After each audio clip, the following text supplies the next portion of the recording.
આજનો આ જે કાર્યક્રમ છે ખાસ કરીને કોલેજમાં એટલે રાખવામાં આવ્યું કે બધી યુવા પેઢી અહીંયા હાજર છે અને જેમ આરટીઓ શ્રીએ જે વાત કરી કે સૌથી વધારે યુઝર જે છે આ યુવા પેઢી છે જે ડેલી ક્યાં ને ક્યાં જેમનું મૂવમેન્ટ થતું હોય છે.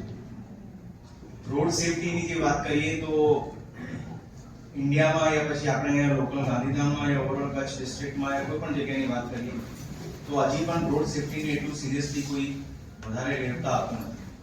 અગર પોલીસના પોઈન્ટ ઓફ વ્યૂથી વાત કરીએ તો રોડ સેફટી બહુ વધારે મહત્વપૂર્ણ એક ભાગ છે અને જેમ આપણે ડેઈલીના જીવનમાં યા પછી જે આપણે પેપર વાંચીએ અને એમાં જોતા હશે કે ફલાણી જગ્યાએ કોઈ ફલાણો ક્રાઇમ થઈ ગયો યા કોઈ જગ્યાએ કોઈ મર્ડર થઈ ગયો યા કોઈ બીજી મારામારીનો બનાવ બની ગયો, પણ જે કોઈ જગ્યાએ રોડના એક્સિડન્ટના લીધે કોઈ માનવ મૃત્યુ થાય છે એ પણ એક મર્ડરના ઇક્વિવેલન્ટ જ છે વસ્તુ.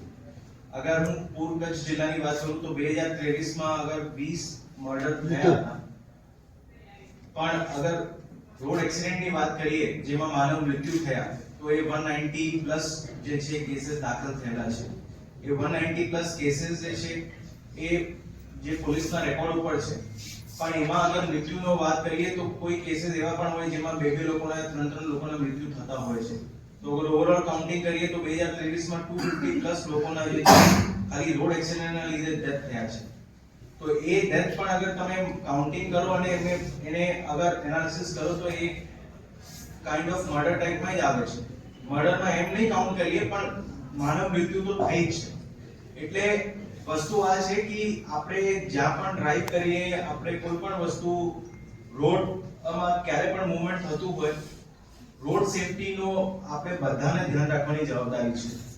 પોલીસ જે રીતે રોડ એન્ફોર્સમેન્ટ યા પછી જે ટ્રાફિકના એન્ફોર્સમેન્ટના કામગીરી કરતી હોય છે એમાં લોકોનો એટલું જ મહત્વપૂર્ણ ભાગ હોય છે કે લોકો પણ એટલું જ સહયોગ આપે અને પોતાની રીતે ક્યાં અવેરનેસ રાખવાની છે એટલું જ ધ્યાન રાખે. અગર હું ટેગોર રોડની વાત કરું, ગાંધીધામનો એક્ઝામ્પલ આપું છું. અગર ટેગોર રોડની વાત કરું તો એક સૌથી મેઇન મૂવમેન્ટનો રોડ છે ગાંધીધામ સિટીનો.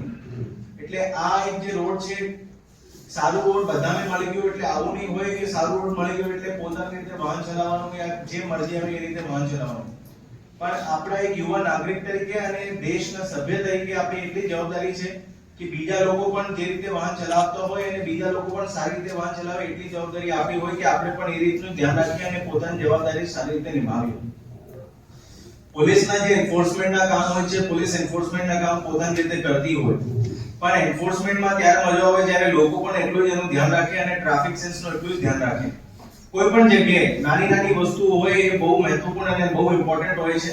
અગર આપણે કોલેજમાં ભણીએ છીએ તો કોલેજમાં જ્યાં પાર્કિંગની જગ્યા હોય, કોલેજમાં કઈ જગ્યાએ વાહન રાખવાનું, કોલેજમાં જ્યારે આવીએ ત્યારે કઈ રીતે વાહન ચલાવવાનું, જઈએ ત્યારે ક્યારે ચલાવવાનું, ક્યારે નાના મોટા એવા ઇન્સિડન્ટ બનતા હોય કે સ્ટુડન્ટ્સ હોય કે લોકો કોલેજમાં આવતા હોય ને જતા હોય ત્યારે એક્સિડન્ટના બનાવના લીધે એમની મૃત્યુ પણ થઈ જતી હોય. એટલી નાની વયમાં પછી જ્યારે મૃત્યુ થાય તો પરિવારમાં અને આખા સમાજમાં એનું ઘણું બધું ઇમ્પેક્ટ પડતું હોય છે. અને ઘણા એવા પરિવાર પણ હોય જેમને ખાલી એક બાળક હોય ને એનું પછી જ્યારે પરિવાર ઉપરથી ઇમ્પેક્ટ પડે બહુ નેગેટિવ ઇમ્પેક્ટ હોય છે. એટલે આ રોડ સેફટીની વસ્તુ જે છે આજનો આ જે કાર્યક્રમ છે સ્પેશિયલી આ કોલેજમાં એટલે રાખવામાં આવ્યો કે બધી યુવા પેઢી છે અને બધા તમે એક કાઇન્ડ ઓફ પોલીસના